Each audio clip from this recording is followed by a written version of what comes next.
Good afternoon and welcome. I'm delighted. Oh, let's get a bit comfortable, shall we? I've just got in after a long day out. Anyway, a lot of you probably have known, especially overseas, the amount of weather we've had here on the Costa del Sol. It was horrific. It started off really, I think, in Valencia, as where over 200 people died and many missing from the floods, and we pray for their safe return. Please God. And here we got, you're not going to believe this, the overseas people listening to this, all of us in bed or around 11 o'clock at night, a couple of nights ago, the next minute, the phone started to scream. It wasn't a ring like the normal rings, it was a scream. And it was a red warning of flooding and danger and telling us not to go out in our cars, kids shouldn't go to school, blah, blah, blah. And they were absolutely right. Malaga was, well, you've seen them all, the photographs on my Facebook. You can still see them by going back a bit. You have to get comfortable. I've been out all day, as I said. Now, thank God I'm in Benahavis, which is between Marbella and, say, Estepona, up on the hills. And we saw nothing up here. Well, we saw rain, but we didn't, thank God, didn't see any flooding. Now, I hope I'm not talking too soon, and I'm not sure if the red alert is over yet, but I think it is.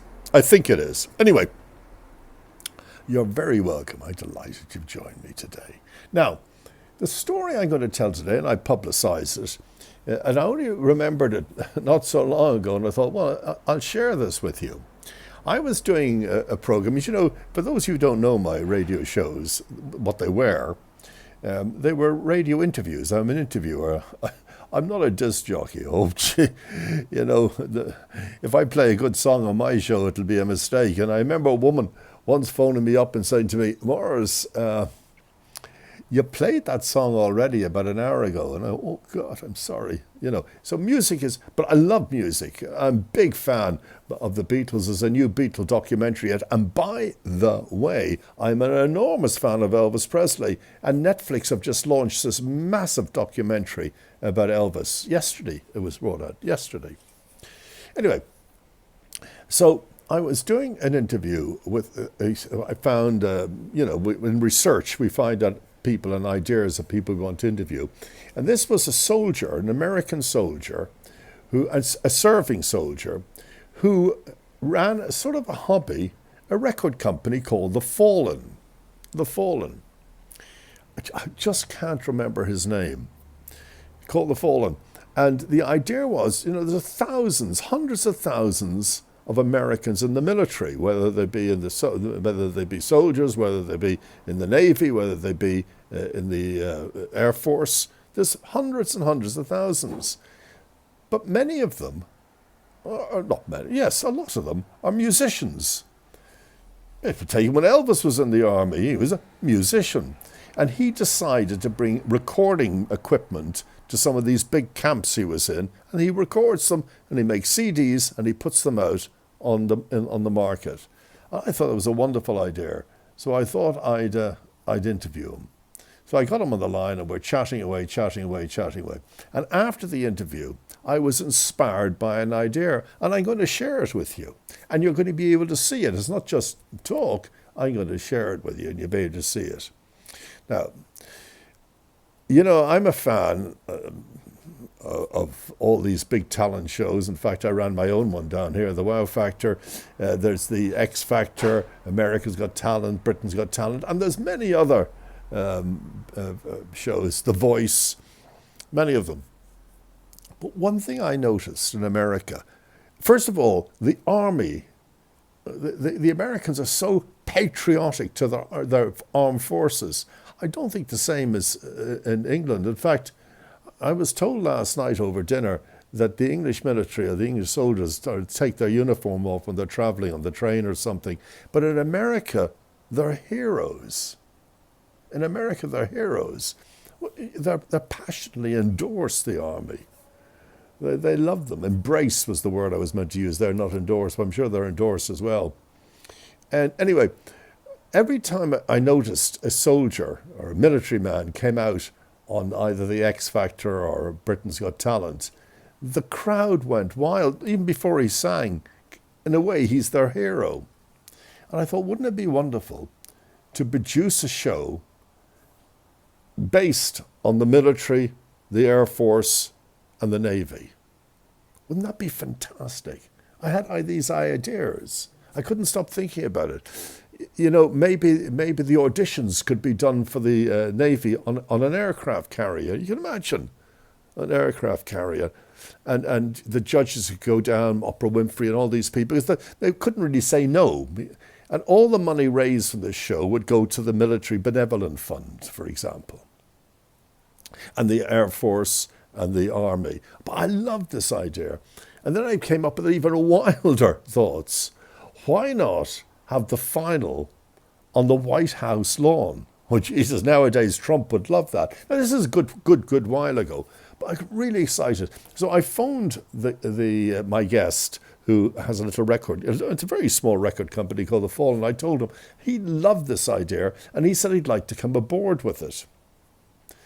And he said what he could do is he could persuade the different wings of the army to allow, to give us permission to film on the camp, you know, in some Arab country. There's, I don't know the name of the big military camps, and the Air Force, and also the Navy on their aircraft carrier. So I said that would be great, but I'm thinking how we need to have sort of an audition tape. We need to have a small sample of what I'm talking about filmed, so we could sell it to the major TV companies. Oh, yeah, I thought, geez, you know, Simon Cowell, watch out, I'm on my way. So I titled it Heroes, because they're heroes. And I also pictured, you know, there's nothing like a weepy in some of these shows, a mother or whatever, weeping, you know, weeping. And So I could just imagine some mothers phoning their soldier, their military son or daughter in the military and crying down the phone or something. I thought that would all work really well. I liked this whole idea. It was coming together. I was really going to live in America, buy a house in Beverly Hills. Oh yes, it was all going to happen. But down to reality, we needed to make a promo tape of this to show to them what I'm talking about. These talks are fine, but I wanted to get a really good promo tape. Now, I have a cousin in London who I hadn't seen since I was a child. And one day on the radio station, I was given a book to interview, and his name is Nicholas Cowan. Nicholas Cowan. And I said, geez, I had a cousin called Nicholas Cowan. Anyway, the long and short of that is, and you know I hate that saying, the long and short of that, is that Nicholas Cowan turned out to be Ronnie Wood from the Rolling Stones' manager and got very involved with the Beatles as he's a lawyer and et cetera, retired. So I interviewed Nicholas. And after that interview, sort of renewed our family friendship. After that interview, I rang him and I said, look, this is my idea for Heroes. Any thoughts? He said, I love that idea. I love that idea. Now listen, folks, you're listening to me now. You're going to see it, you know. So he said, you know something? I know someone, a neighbour of mine.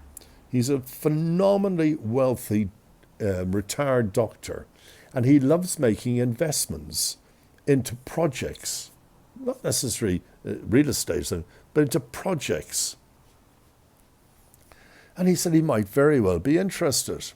So anyway, about a day later, Nicholas came back to me all excited, the military man in America all excited, and all of a sudden, bang, we have the money to make the promo tape. Now, I had no idea how much a promo tape would cost. But then we start bringing in a very well-known producer, a Hollywood producer. And in the end, to make the tape, it's about, you'll see it, 2 minutes or whatever, is £80,000. Or was it dollars? $80,000. 80,000 by a well-known producer. And immediately this retired doctor downstairs said, let's do it. Let's make it. Meanwhile, my military man, you know, the guy with the small record company, he was going around the top brass in the military, speaking to them about this idea. And they loved the idea and said it would be a fantastic idea promoting the military, raising millions for the military, for the aid, for retired soldiers and injured military men. They loved the whole idea.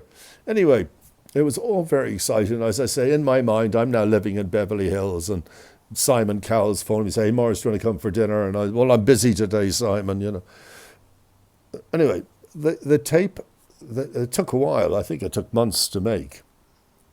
And it came back to us, and I watched it, flooded with tears. I thought, oh my God, this is amazing.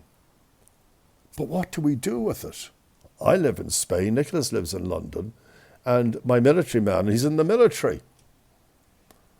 So it was flogged around a few places and got nowhere, and it was put under the stairs in a dust sheet. And I dug it out the other day, and I watch it, and I still think it's absolutely amazing. And that was shot maybe, 10, 12 years ago.